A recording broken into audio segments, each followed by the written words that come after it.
Social मीडियावर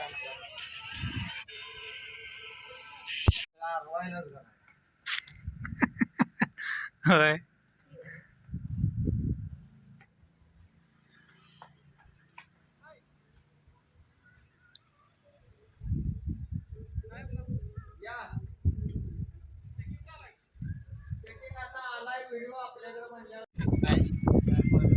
किती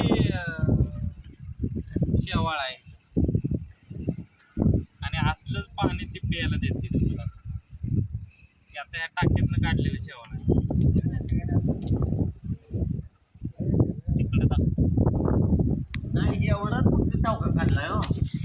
अजून तिकडे लय मला वाटतं 4 आणि काढले. एवढाच ब्लॉक काढला एवढाच.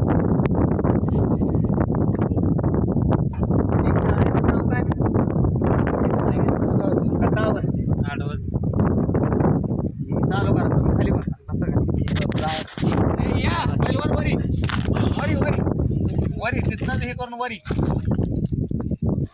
घालतो. या इकडे इकडे बसा तुम्ही. या इकडे बसा. फक्त माग करतो ना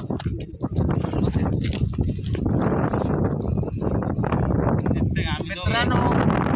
हे आरवाई गुट्टुकडे आज हाताळ वस्ती या शाळेवरती आमचा जे काय हे आहे कुळपे पाहुण्यांनी मला सकाळी फोन केला. ते फोन केल्यानंतर मी या ठिकाणी आलो.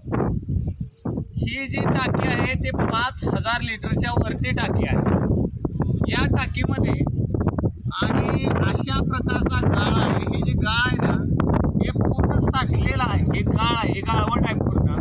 खरं तर या शाळेचे मुख्याध्यापक, या शाळेचे केंद्र प्रमुखाचं नाव काय चंदन शिवे सर आणि या शाळेचे मुख्याध्यापक गट शिक्षण अधिकारी नवले सर यांचा राजीनामा घेणे गरजेचे आहे. या शाळेमधील जो विद्यार्थ्यांचा जो पाणवठा आहे याच्यामुळे विद्यार्थ्यांच्या आरोग्यास धोका निर्माण झालेला आहे आणि त्यांच्यावरती कठोरातली कठोर कारवाई होणं गरजेचे आहे.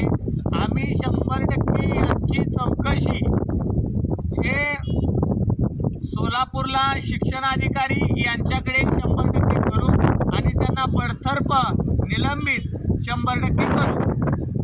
धन्यवाद. मी बोलतो वस्ती गिरडी येथे हा प्रकार उघडकीस आल्यावर आम्ही इथं आलेलो आहे.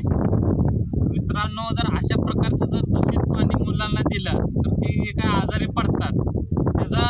त्याच्यावरती त्याला कोण जबाबदार आहे?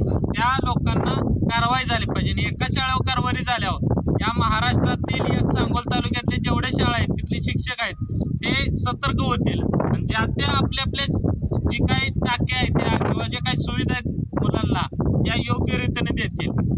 मला वाटतं की या शाळेच्या शिक्षकांवर कारवाई झाली पाहिजे. कारवाई नाही झाली तर आम्ही आमच्या पद्धतीने आंदोलन करू. कारण कसं आहे की एका कारवाई झाल्यावर सगळे सुधारतील. आता सगळे झोपलेले आहेत. या झोपलेल्या शिक्षकांना जागा करण्यासाठी हा आम्ही आज व्हिडिओ काढतो. धन्यवाद.